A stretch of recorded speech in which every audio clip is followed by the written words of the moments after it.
துவைக்கிறான். மதி கெட்ட மனிதன் ஏனோ ஓட்டு உடைக்கிறான். வாழ்க்கை கண்ணாடி அதை உடைப்பதென்னாடி?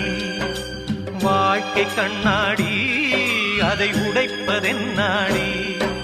சந்தேக புயல் அடிச்சா அதில் சந்தோஷ பூதிரும்.